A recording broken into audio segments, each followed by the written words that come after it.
Assalamualaikum warahmatullahi wabarakatuh. Bertemu lagi dengan saya Janjari Pratama. Dalam kali ini kita akan membahas mata pelajaran teknik instalasi tenaga listrik dengan materi komponen instalasi tenaga listrik.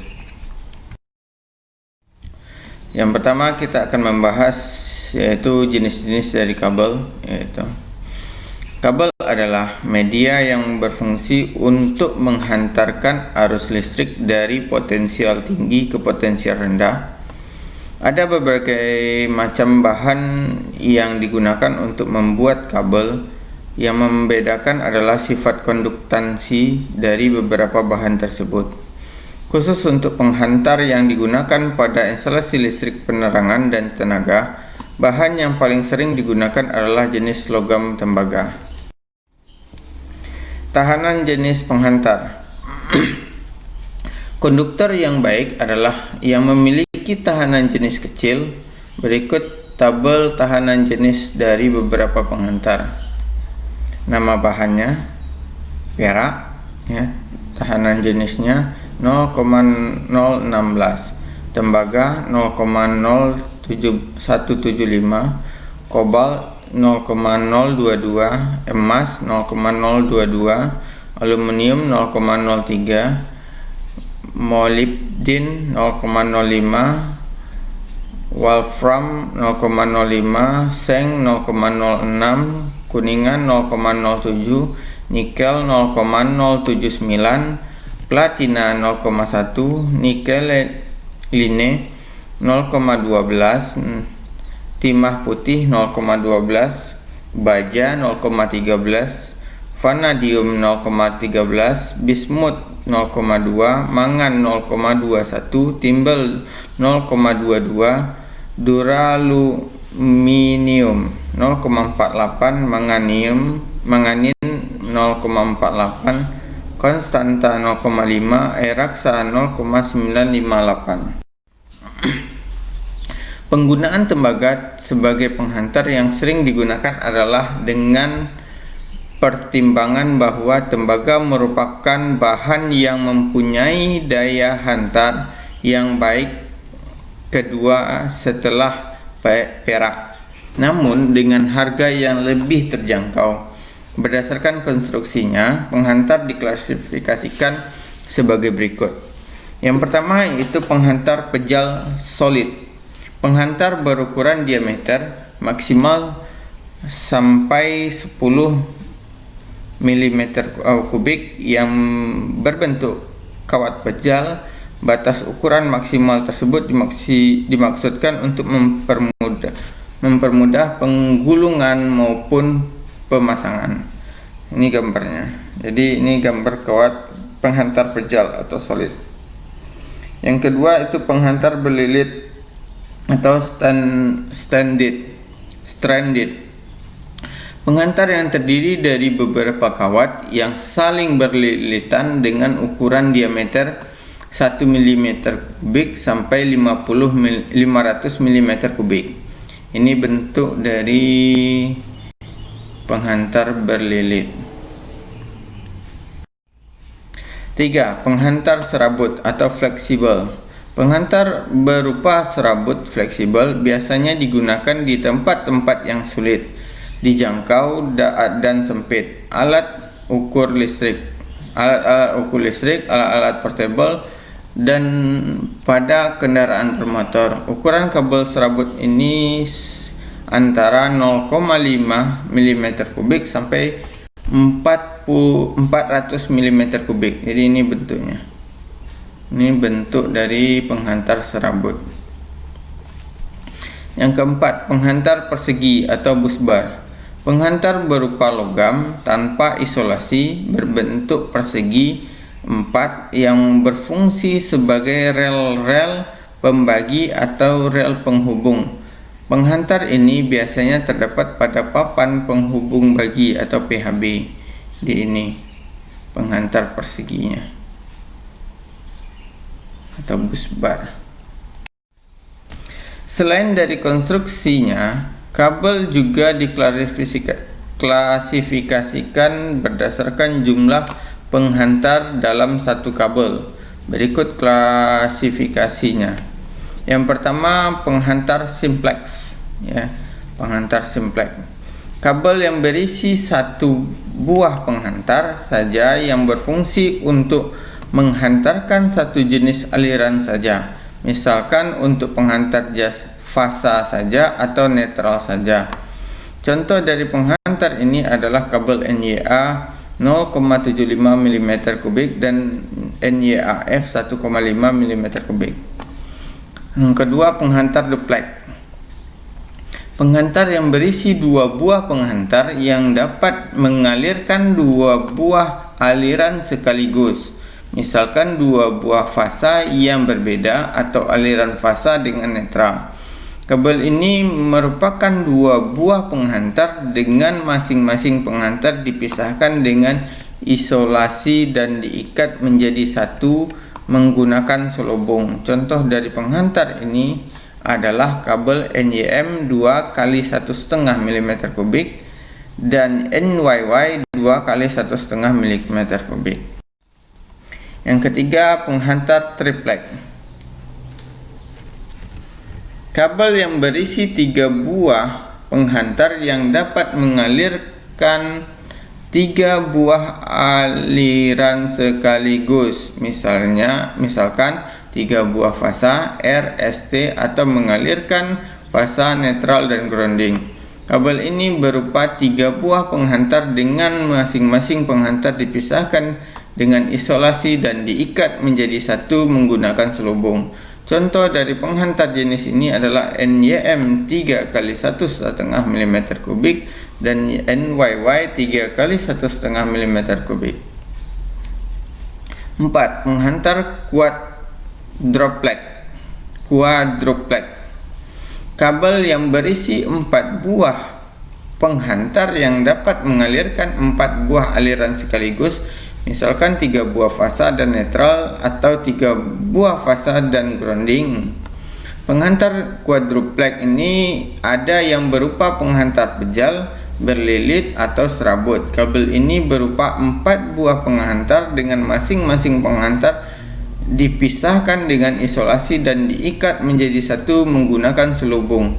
Contoh dari penghantar jenis ini adalah NYM 4 x 1,5 mm kubik dan NYMHY 4 x 1,5 mm kubik.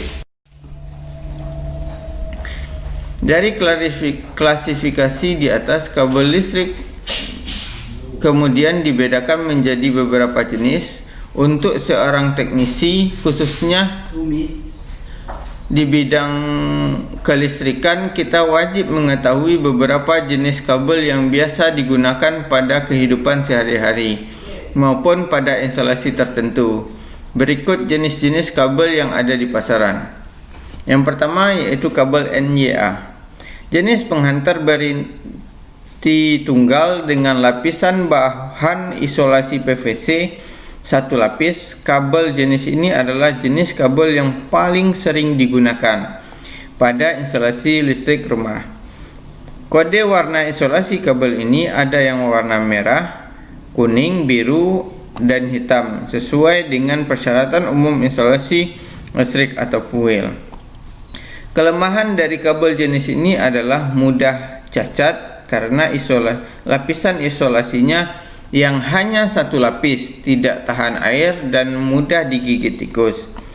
Agar aman ketika memakai kabel ini, kita bisa memasukkan kabel jenis NYA ini di dalam pipa jenis PVC atau saluran tersebut untuk menghindari gigitan tikus, dan apabila mengelupas tidak akan langsung tersentuh dengan orang di sekitarnya. Ini bentuk dari gambar dari kabel NYA atau NYA. Yang kedua, kabel NYM atau NYM. Jenis penghantar yang memiliki inti lebih dari satu. Jadi NYM ini memiliki inti lebih dari satu. Biasanya digunakan pada instalasi gedung atau bangunan yang tertanam pada dinding.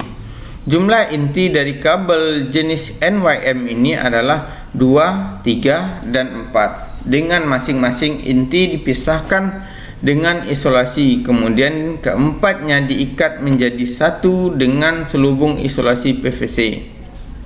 Karena lapisan isolasinya lebih banyak dari kabel jenis NYA, maka kabel jenis NYM ini lebih aman aman untuk digunakan sebagai bahan instalasi pada gedung atau bangunan.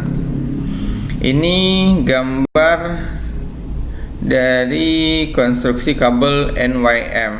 Di sini bisa kita lihat misalnya SPLN 42 Kitani NYM 4x4 mm 300/500F. Nah, di sini bisa kita lihat ya, bagian dari konduktor. Jadi yang bagian ini konduktornya ya, inti. Terus isolation atau PVC-nya, isolasi PVC. Terus ada filternya dan shuternya. 3. Kabel NYY. Secara konstruksi dan jumlah penghantarnya, kabel NYY hampir sama dengan kabel NYM. Bedanya adalah pada jenis isolasinya. Kabel NYY didesain untuk penggunaan instalasi bahan bawah tanah ataupun outdoor di segala kondisi. Bahan isolator kabel NYY didesain lebih kuat dan kaku daripada jenis NYM. Selain itu, bahan isolatornya juga dibuat anti gigit tikus. Walaupun bahan isolatornya yang sudah kuat akan tetapi untuk lebih amannya dalam penggunaan kabel ini sangat direkomendasikan untuk menggunakan perlindungan lagi seperti pipa PVC atau pipa besi, terutama apabila digunakan pada aliran listrik tegangan tinggi. 4. Kabel NYAF. Sebuah pengantar yang memiliki inti serabut dari tembaga fleksibel berisolasi PVC. Kabel NYF biasanya digunakan pada instalasi panel yang memerlukan fleksibilitas tinggi. Kabelnya yang fleksibel memudahkan untuk digunakan pada instalasi yang banyak berbelokan-belokan tajam. Kabel ini direkomendasikan untuk instalasi dalam kabel kotak, distribusi pipa, atau di dalam kabel duct. Ini konstruksi dari kabel NYAF. Yang kelima, kabel NYM HY atau NYY HY. Kabel jenis ini banyak digunakan untuk instalasi rumah tangga kelas kecil. Kabel ini tidak direkomendasikan untuk instalasi rumah atau gedung di atas 900 watt. Kabel ini NYM HY terdiri dari beberapa kabel inti serabut yang dilapisi dengan isolasi PVC.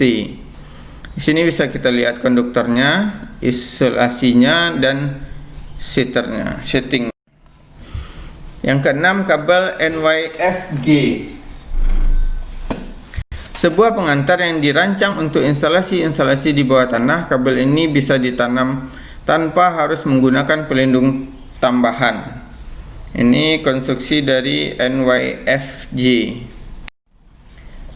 Yang ketujuh, kabel NYCY. Jenis kabel yang biasa digunakan sebagai penghantar dalam ruangan bawah tanah, bahkan untuk saluran terbuka, kering maupun lembab. Kabel jenis ini sangat aman karena lapisan isolatornya terdapat tambahan pelindung pita CU kabel sehingga tahan dalam berbagai kondisi cuaca. Sini ada konstruksinya. Nomor 1 itu konduktornya, yang kedua konduktor screen, yang ketiga itu isolation, yang keempat itu metallic screen, dan yang kelima outer shutters. Yang ke-8 kabel ACSR atau Aluminium Conduct Steel Reinforced. Kabel jenis ini merupakan penghantar yang terdiri dari aluminium dengan inti baja tanpa isolasi tambahan. Kabel ACSR biasa digunakan untuk saluran-saluran jaringan tegangan tinggi dengan jarak tiang berjauhan bahkan sampai ratusan meter hingga membutuhkan jenis kabel dengan kuat tarik yang tinggi. Ini jenis bentuk dari kabel ACSR. Mungkin hanya itu yang bisa saya sampaikan tentang materi kita kali ini, yaitu kabel tentang penghantar, jenis penghantar. Terima kasih. Wassalamualaikum warahmatullahi wabarakatuh.